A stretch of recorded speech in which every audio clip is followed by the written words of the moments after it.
Welcome back, chapter 23. I was grateful and surprised when both doctors that Dr. Alex had referred me to returned my calls. She had reached out to them, and it was obviously they knew and respected each other personally and professionally.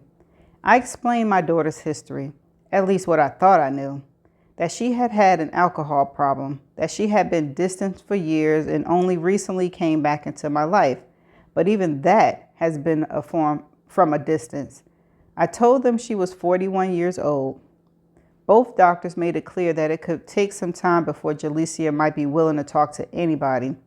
And until then, no determination about approximate treatment could be made. They suggested I communicate with her either by text or email and give Jalecia their numbers. And should Jalecia call either one of them, they wouldn't be able to tell me anything they discussed with her. It would be strictly confidential. I told them I understood. I text photos of their website to Jalecia, and then, when I thought about it, to Peggy. I explained the who, what, and why, and I said something about hope. A month inched by. I did not hear a word from Jalecia or Peggy, but I continued to make deposits into Peggy's bank account. I stayed busy overseeing the renovations of the new store, which was coming along nicely and would be finished before we left for the cruise. It was still a month away, but we had decided not to tell one another who we were bringing, mostly because some of us either didn't know or didn't want it to be known, except, of course, Lucky. She was bringing Joe. "Don't embarrass me when I walk into class," I said to Corinthia. "In fact, don't even act like we know each other, please." We were at the dog park watching B.B. King party with his new and old friends like he was a rock star. His new arthritis medication was starting to work. "Maybe we don't know each other," she said, then chuckled. It was good to hear her joke, although I was serious. "I'm going to pretend like exercising is fun because I've been warned that if I don't start soon, one morning I'm going to have a hard time getting out of bed." It shouldn't take a doctor to tell you that when you've got common sense. The truth is you're lazy as hell, Lo, but you've got a lot of company. "I get it, sweetheart. I'll just be glad when Lucky starts losing weight. But maybe she'll bring her behind in here too." You need to adjust your attitude and worry about what you're not doing, or you're going to be spending the rest of your life alone. "What are you talking about? You've got all the symptoms of a lonely old lady, and you aren't even old yet. You complain about everybody except yourself. Anyway, just to loosen up those rusty muscles, have your ass in room 10 for my hip hop class tomorrow morning by 7:30 sharp, or I will call you out." I was surprised how many old people were in the room. I take that back. Older. Corinthia did pretend like she didn't know me, but she embarrassed me anyway. "Looks like we have a new dancer. Introduce yourself." "Hello," I mumbled. "My name is Laretha." Everyone applauded and yelled out, "Welcome to the club, Laretha." Corinthia winked at me. In her orange top and purple leggings, she looked like she could be one of those senior models. There were at least 40 people in this room, in all different sizes and shapes, although at least half of them looked pretty damn fit. It also looked like a rainbow coalition in here, which was refreshing. I was standing between a black fellow who looked somewhat familiar and a handsome white guy who looked like an old wrestler. "You know the drill, ladies and gentlemen. Let's warm up those muscles first. And remember, take it slow," Corinthia said, and everybody in the room started swaying to the left and then to the right, raising their arms and rotating their ankles and bending their knees and making their fingertips touch the hardwood floor. I was confused, but just tried to imitate Corinthia, which was impossible, so I watched everybody else. They all looked like they'd been doing these exercises all their lives. But what was clear to me after those first few sways and bends was I should not have worn a thick sweatsuit because I was already sweating like a pig, and we hadn't even started dancing. I had wanted to hide what I wanted to lose. Finally, excuse me, finally the music started. And Corinthia started yelling into the microphone that was strapped on her head. With each song, she demanded that we move this way and that. Some folks could and some couldn't, but they all moved, including the black guy on my left and the wrestler on my right. I had forgotten how to move my hips. I was having a hard time proving I had rhythm. I got confused when I tried to get the top of my body and the bottom to do two different things. My body knows how old it is, and my mind was telling it, you cannot trick nature. But I resented the weak side of my mind telling me what I can and cannot do. So I took a few deep breaths, and when I heard one of my old favorites, Don't You Worry About a Thing by Stevie Wonder, my hips and feet got a second wind, and they just mimicked what Corinthia was doing. Then my body realized it had a memory, and I swirled and flexed and twisted, and before I knew it, I heard Corinthia say, "Good class, see you next week, stay loose." I did not say goodbye to Corinthia, except by making eye contact. She managed to give me thumbs up, which I knew I had not earned, but I just winked at her as if to say, I showed up. When I got home, I fell across the bed to relax and congratulated myself for just walking into the class. And while I lay there and dreamed about the moves I was going to master in the next 2 or 3 classes, I felt BB King nudging my steel socks and sneakers feet to let him out. Our usual dinner would have felt off now that Poochie was gone, so we decided to have Sunday brunch at the Langham Hotel under the covered terrace, where a couple was going to be married under the archway in a matter of hours, where people were already enjoying the pool and would soon be kicked out.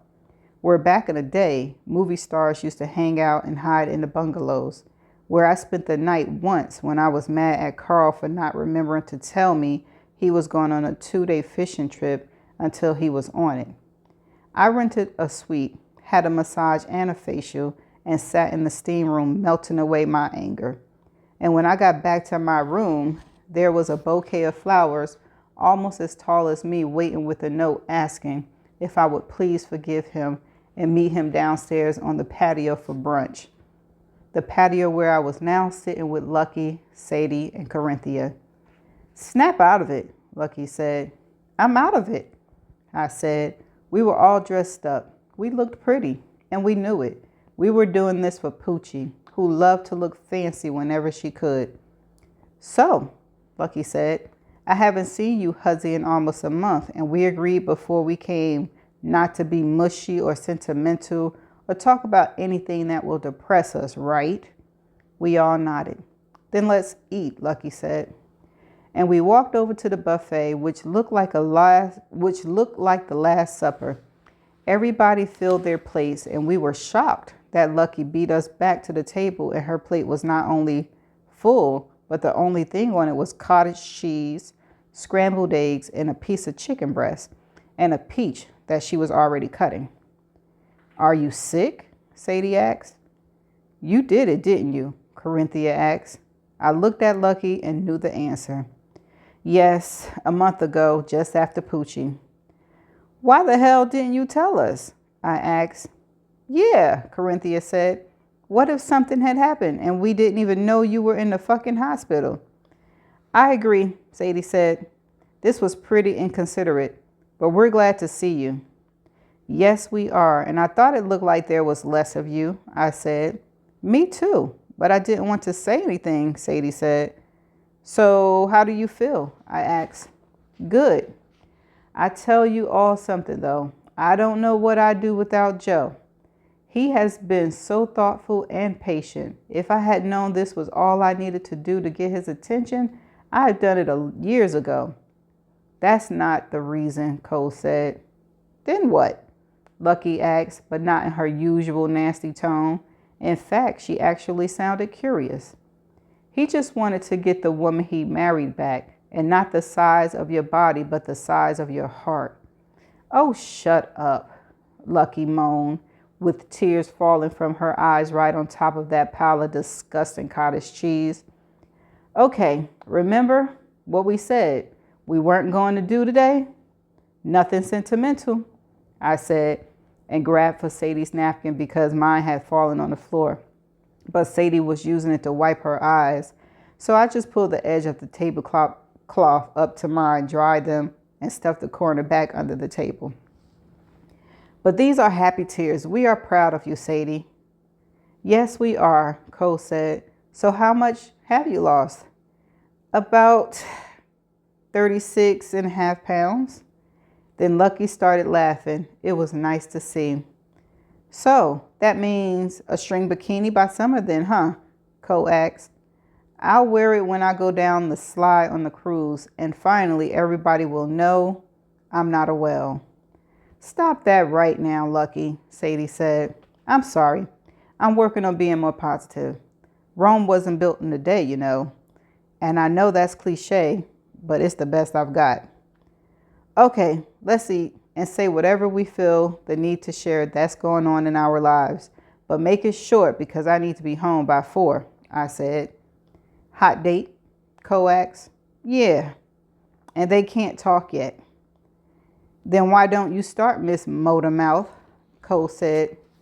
Hold on, Lucky said. I'll go. I have signed up to take a writing class at Pasadena City College. We all just looked at Lucky like maybe she was losing weight too fast. And Joe and I are thinking of selling our house and moving to Panama or Costa Rica next year. We just kept looking at her like, are you fucking serious?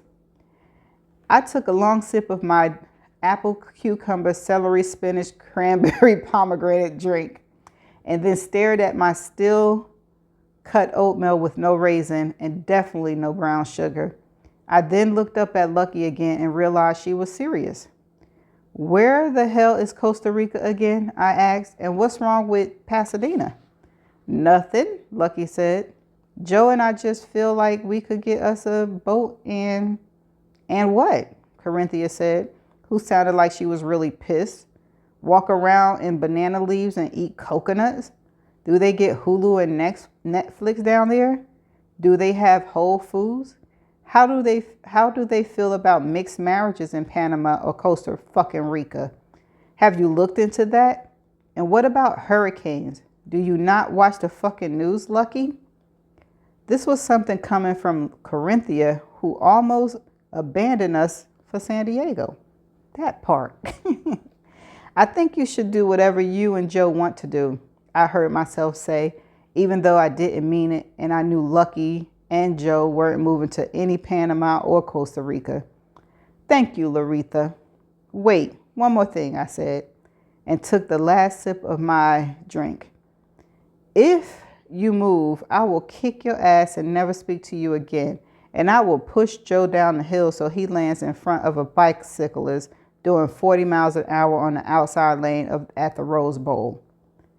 I get it, ladies. You love me and you'll miss me. We have not bought our tickets yet, so please slow your roll. Co, why don't you share something uplifting with us? She has to finish that Hawaiian French toast with a rum-battered Kona coffee whipped cream and pineapple marmalade because she doesn't have diabetes and she teaches hip hop classes and a tone and body sculpt class on the side. And she is the only one of us who is having sex, I said. Well, that's pretty fucking uplifting, Lucky said and started laughing. It was good to hear her swear, which meant we hadn't completely lost her to the light side. Sadie, I said, beam us up while Corinthia eats all the calories she wants, and I will finish eating my delicious oatmeal, which would be much better with sugar and raisins. I finally met the right person. And Corinthia asked, now that she was finished chewing. And she's perfect. Well, it's about fucking time, I said. What took you so long, Lucky asked. What's her name? Is she pretty? Is she black? Not that we really care. How old is she? Does she go to church? I asked and then took a breath. All your questions will be answered on the cruise, Sadie said with a smile we never saw when she told us about the minister. It better not be that minister wife. That's all I know. I say Love who you want to love, Cole said. Speaking of which, I'm in love too. I didn't say I was in love, Sadie said. Well, I am. And I'm going with the flow, even though he's younger than I am. How much younger? Lucky asked. He's 65. You cradle robber, Lucky said. The young waitress, who had been listening to every word, had to cover her mouth as she refilled our water glasses because she was laughing so hard. Yes, we're crazy old ladies, I said. I hope to be as wild and crazy as you all when I hit 50, she said, and we gave her high fives. That is the end of chapter 23. Okay, so Lucky got the surgery. She's losing weight. It sounds like Laretha is finally, doing what she need to do with eating right and getting exercise. Cole is in love. And Sadie is dating a lady. I can't wait to see who it is because all I know, it better not be the minister's wife. Okay, that's all I got to say. I shall see you in the next chapter. Bye for now.